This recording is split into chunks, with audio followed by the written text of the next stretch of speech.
Assalamualaikum warahmatullahi wabarakatuh. Waalaikumsalam warahmatullahi wabarakatuh. Bismillah, tawakkaltu ala Allah, la hawla wa la quwata illa billah. Asyhadu an la ilaha illallah wa asyhadu anna Muhammadar Rasulullah. Allahumma salli ala sayyidina Muhammadin wa ala alihi wa sahabatihi ajma'in, ma ba'd. Malam ini, malam Senin ini, kalian sudah masuk ke kelas 50. Udah kelas 50 ini. Bukan kelas 6 ya, kelas 50. Ya.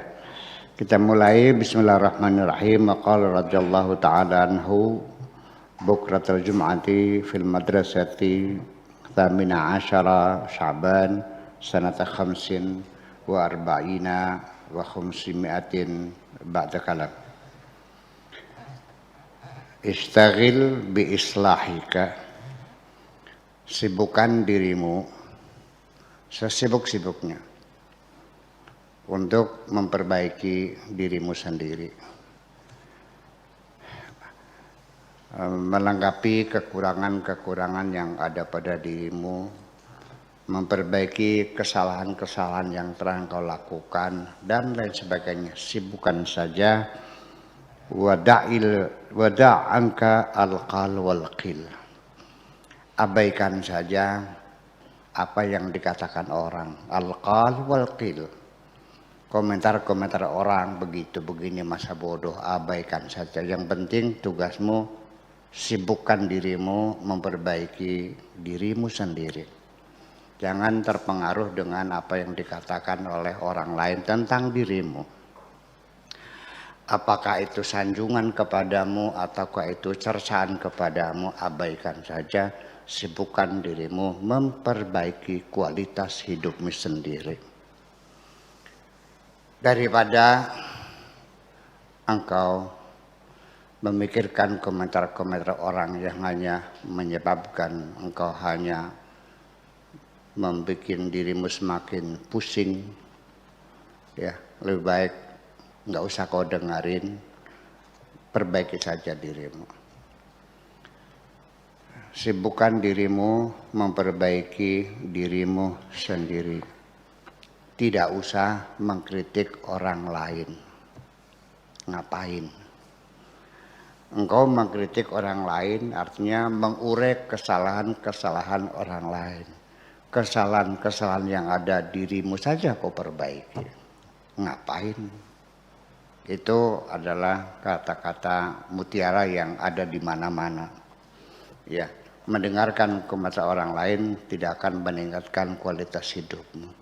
Itu saja persoalannya. Wahausid dunia, dan termasuk juga keserakahanmu, menumpuk-numpuk harta. Ya, mencari kekayaan sebanyak-banyaknya. Abaikan semuanya itu. Ya, tafarrag min humumiha, kosongkan hatimu dari berbagai macam kegelisahan, kekhawatiran dalam kehidupan dunia ini. Kosongkan hatimu dari kekhawatiran barangkali besok tidak bisa makan. Bersihkan hatimu dari kegelisahan barangkali warung saya nggak laku. Ya. Bersihkan dirimu dari rasa ketakutan, nanti kalau saya sakit kena corona bagaimana anak-anakku. Biarkan saja. Yang penting kau perbaiki diri. Menghadapi penyakit corona, sekalipun engkau itu tahu bahwa corona ini ya memang ada. Ya. Sekalipun mungkin juga ada yang dibesar-besarkan, tetapi memang ada. Dan kita mesti waspada, tetapi yang penting jangan sampai menimbulkan ketakutan dan kecemasan pada dirimu. Yang penting laksanakan saja protokol kesehatannya, jaga jarak, physical distancing, pakai masker, cuci tangan yang sering berkali-kali dengan sabun dan air mengalir. Itu saja selesai. Ya. Sebab bagaimanapun juga mangsa mati ya wong dawa umur. Itu aja persoalannya. Sebab nanti kalau kamu khawatir malah akhirnya stamina tubuh kamu jadi menurun. Ya, kekuatan tubuh melawan infeksi dari virus itu malah menjadi lemah sekali karena ada kegelisahan. Mastata'ta, sebisa-bisa yang kamu lakukan. Karena Nabi sallallahu taala alaihi wasallam yaqul, Kanjeng Nabi mengatakan tafarrughu min humumid dunya mastata'ta. Kosongkan hatimu dari kegelisahan-kegelisahan, daripada kecemasan memikiri alam dunia ini sebisa-bisa kamu.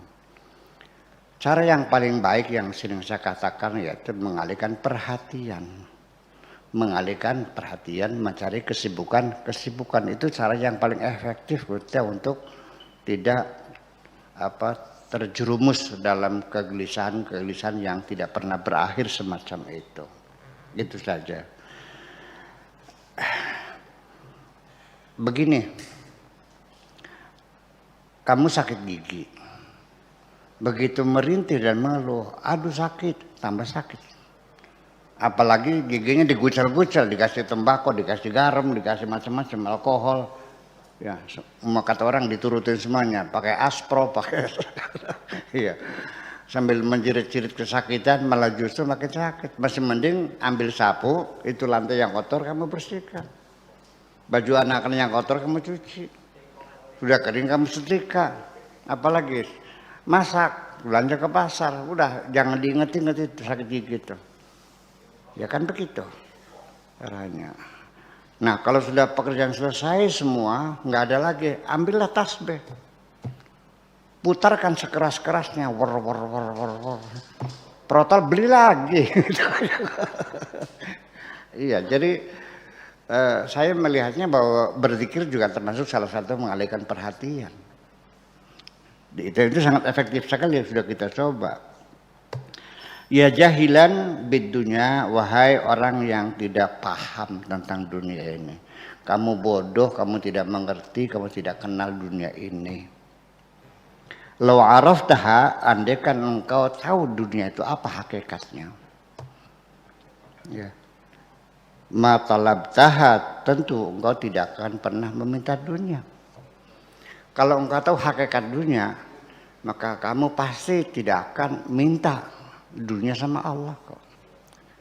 Tapi karena kamunya tidak paham, ya memang dunia itu dari luar gemerlap.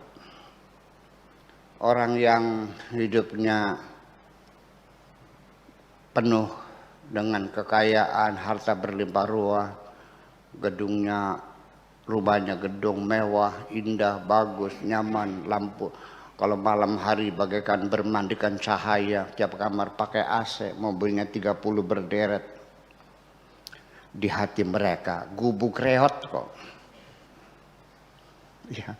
Tetapi yang tinggalnya di gubuk yang reot, malah justru di hati mereka ada istana yang sangat megah sekali. Buktinya mana? Tidurnya lelap kok. Badannya sehat. Yang tinggal di rumah istana itu ternyata mau tidur aja harus minum pil dulu. Ya, minum pil tidur. Mau makan harus minum pil dulu. Pil nafsu makan. Mau berpeluk dengan istrinya harus minum Viagra dulu. Udah ambrol semuanya itu. Udah paham. Tapi saya tidak menganjurkan pakai Viagra ya. Ya persoalannya seksual itu 99% ditentukan oleh faktor psikologis kok. Kalau tidak 9 ya 95 lah. 5% ya kesehatan. Orang-orang sakit ya sama aja bohong. Iya. Jangan pakai pil Viagra lagi. Masih ini juga makan semangka lah. Semangka tuh banyak Viagranya loh. Ya satu hari dua. Tapi nanti kenceng dulu tuh, kenceng. Nggak apa-apa, bagus. Orang banyak kenceng juga bagus. Ya, tentu engkau tidak akan memintanya. Inja'at ilaika ata'abatka. Ketika engkau didatangi dunia, ketika engkau uangnya banyak, akan melelahkan dirimu kok. 1 jam tidur kamu yang ternyata 8 jam dipangkas hanya 4 jam. Yang tadinya engkau tiap malam berpeluk dengan istrimu, sekarang seminggu hanya 2 kali. Dulu kalau makan kamu itu dikunyah sampai lembut, dinikmatinya. Di tengah makan, diselang rokok dulu. Ya ngobrol dulu, ketawa dulu, terus makan lagi. 2 jam waktu makan kamu dinikmati hidangan itu. Begitu kamu kaya raya, bisnisnya meluas. Ternyata makan saja tidak kamu kunyah kok. Lek, leg, tek, leg. Jam 7 take off. Sampai akhirnya sekarang istri mau menuntut, kapan aku disentuh?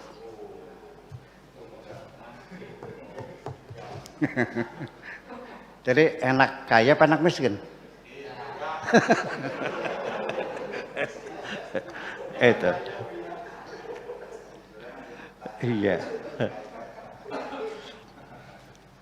Kedatangan dunia kamu membuat kamu semakin payah. Wa intawalat hasaratka. Ketika engkau ditinggal dunia, engkau menderita, engkau kecewa. Mobilku habis, sawahku habis, pabrikku habis, semuanya habis. Dan kau menangis. Kedatangan dunia kamu semakin susah, kehilangan dunia kamu menangis.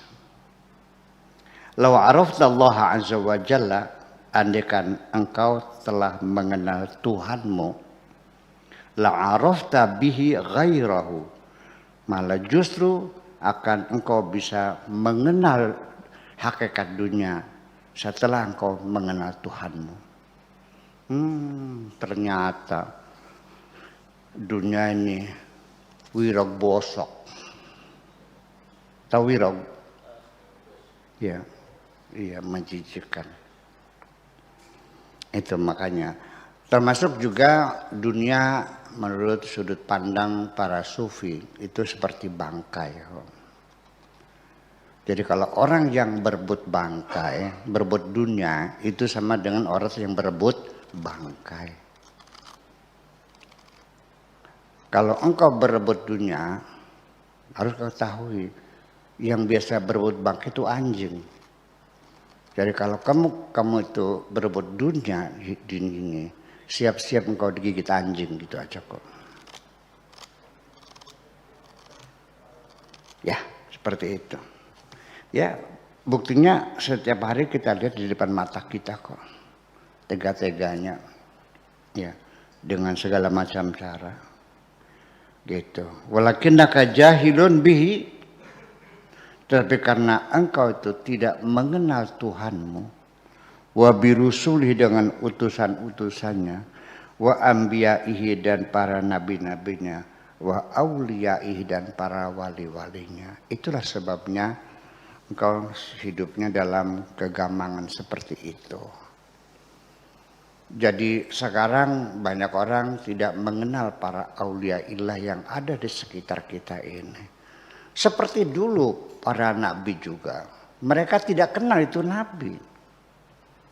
Para rasul ada di sekitar mereka, tapi mereka tidak percaya. Sampai sekarang jarang orang yang percaya kepada waliullah itu. Malah ada yang mengatakan bid'ah lagi, musyrik. Nggak ada tuh wali. Ya kan? Gitu. Ya udah, nggak percaya ya udah, nggak ada masalah kok. Ya. Jadi artinya mau percaya silakan, nggak ya udah. Wa man syaa'a falyu'min wa man syaa'a falyakfur. Gitu. Masalah percaya dan tidak percaya itu urusan personal, urusan pribadi. Jadi agama itu persoalan pribadi bukan. Negara Indonesia, negara Pancasila, bukan negara agama. Jadi agama itu urusan negara, urusan pribadi. Urusan pribadi, tetapi tidak juga. Negara ikut ngatur juga. Ini kan anehnya. Ya kenapa? Karena negara Indonesia bukan sekalipun bukan negara Islam, bukan negara agama, tapi kan negara yang bertuhan. Negaranya bertuhan, ketuhanan yang maha esa, sehingga negara berkewajiban mengatur kehidupan beragam. Itu persoalannya. Kalau negara yang murni sekuler, yaitu urusan agama urusan pribadi. Negara tidak boleh ngatur-ngatur. Tapi kita kan bukan, jadi kita ini bukan negara sekuler, bukan negara agama, tapi negara Pancasila, itu negara yang bertuhan. Itu aja persoalannya. Gitu. Ya kenapa demikian? Ya karena zaman dulu juga ketika masih banyak para nabi, tetap masyarakatnya menduga bahwa nabi itu sejenis malaikat. Ketika Nabi meninggal dunia, nggak percaya masa Nabi meninggal. Dan akhirnya banyak yang murtad kan. Sehingga Sayyidina Abu Bakar sendiri juga mengatakan, "Man kana ya'budu Muhammadan fa inna Muhammadan qad mat. Wa man kana ya'budullaha fa innahu hayyun la yamut." Barang siapa yang menyembah Muhammad sudah mati. Yang menyembah Allah sampai sekarang tetap masih hidup dan untuk selamanya. Berarti di sini juga sama. Wali itu dituntut harus sakti. Kalau nggak sakti kamu nggak percaya kok. Iya kan? Saya mau nanya, Abu Bakar matinya diracun, Umar matinya ditusuk, Utsman matinya dibacok, Sayyidina Ali matinya digebukin, istrinya mati digencet, anaknya mati disembelih. Masih kurang bukti juga bahwa tidak mesti orang yang hebat itu matinya terserancang kok.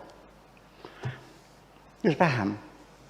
Ya dulu mana mungkin wali. Ya apa sih? Ya mabur nggak bisa, menghilang nggak bisa, ngobatin orang sembar-sembur, warasa beliau dibacini baik. Ya kan begitu. Jadi akhirnya ketika Anda standar wali itu selalu sakti, punya khawariqul adah, ya kan gitu. Saya ingin mengatakan bahwa sesakti-saktinya kamu terbang tidak akan bisa mengalahkan kinjeng kok. Betul nggak? Sepandai-pandainya kamu itu bisa masuk dalam tanah tidak akan bisa mengalahkan belut kok.